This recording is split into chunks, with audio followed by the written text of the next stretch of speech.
The PDP will be electing a new chairman, new executives this Saturday to lead the party, and the build-up to that national convention is free from controversy.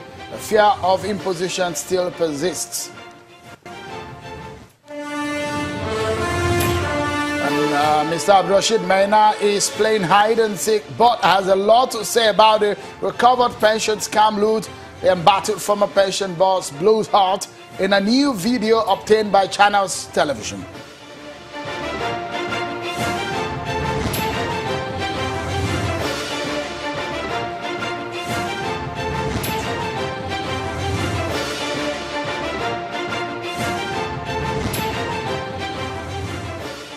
Hello everyone and welcome to the program. Thank you so much for joining in. This is Politics Today, live on Channels Television. I'm Sean Kimbaloye in Lagos. Well, there are stories coming up in the build-up to the PDP National Convention.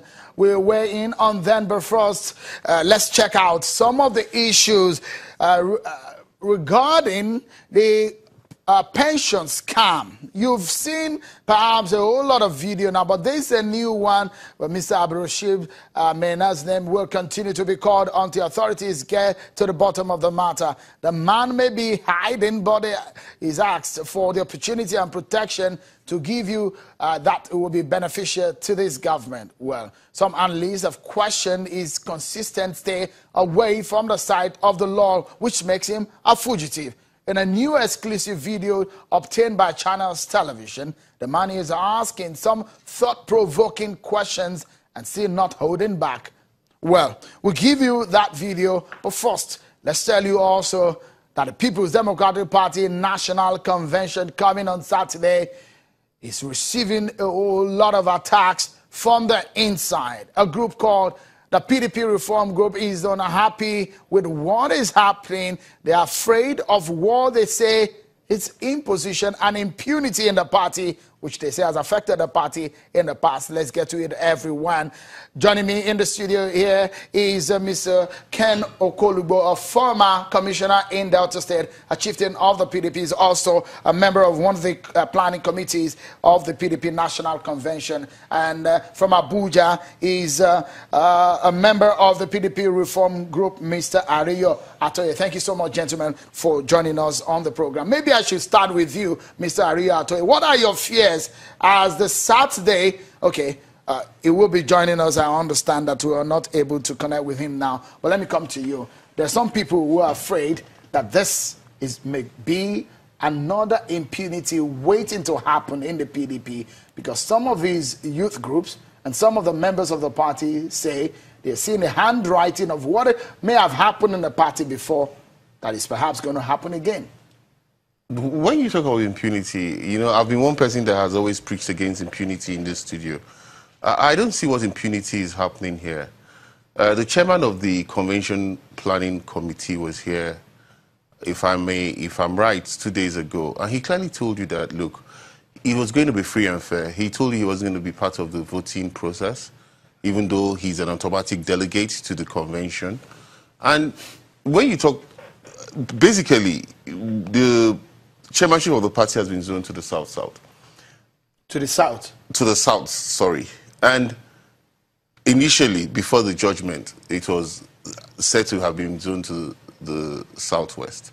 We have two credible candidates, if you ask me. And they are the two front runners. Those that are campaigning, we know 8 of them. There are 8 of them, but you know, in every contest, you always have the front runners. You have the front runners. You have Uche Secondos, and you have Professor Tunde Adeniran. You see, what about the likes of Bode George? Bode George is campaigning. Benga Daniel is campaigning. Raymond Dokpesi is campaigning. But we are looking at I mean, I wouldn't want to prejudge since I'm a member of the Convention Planning Committee. But I'm looking at it objectively as an analyst. We're looking at the array of those who have worked hard over a long period of time. The anger here is a lot of people feel Uche Secondos should not have come on the race. But the boss is also from the south-south. yes, the Southwest has always said they have been shortchanged.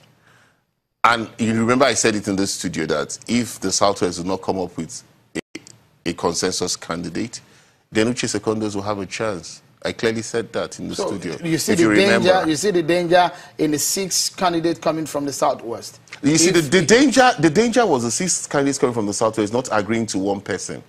And there's a clear frontrunner, which is Professor Tunde Adeniro in the Southwest. But you see, when Fayose clearly said he wanted them to have a primaries, I actually thought that was illegal, having a Southwest primaries. There's no way in our constitution that gives room for primaries of a zone. Do you understand? The primaries must be held on the night. One of the concerns here, and if you remember, I was in this studio that the former governor of Delta State did say that the major problem in the party was impunity. And other leaders of the party had said, if the governors don't take a step back, they've had too much to take on, to bite, and that's one of the major problems of the party. Do you agree? You see, that is exactly what everybody is fighting to checkmate. If only some of the governors can listen to what my governor, incidentally I'm from Delta State, said two days ago on this program, that look, it should be a free and fair process, that he doesn't believe all the governors have one candidate. You see, what they believe is, if these governors take control of the chairmanship of the party, they will continue to dictate the pace. And he who pays the piper dictates the pace. Don't forget that we're a government that is we're not in control of the federal government as it is now. And the way it looks, it's as if it's only the governors that are contributing to the purse when it comes to the purse to run the party. But it's only 11 governors. Do you see money? It's only 11 governors. So there are 25 states that don't have governors. Do you see so money, why are people afraid? Do you see money playing a major role in this convention? It won't be. Really? Yes. You know why I said this? There are 25 states that do not have governors. So those states can take the money from whoever will bring the money and vote their conscience. So the money, if you say money is going to come, the money might come, but where is the money coming from? Because if 11 governors come together, which you remember my governor clearly said that 11 governors are not together, and all the governors are not supporting one candidate. He clearly said it in the studio. So if these governors come and say, look, let's even assume without considering that 11 governors come together, 25 is greater than 11. You agree with me, Shemu? So I think they should allow this contest to be a free and fair contest, which is what we are aiming to achieve. I'll be in Abuja tomorrow. And the sole aim of why you have this elaborate planning committee is for them to have everybody who has each and every view, which is not supposed to be the view of the next person, coming together and having a compromise. And there will be check and balances.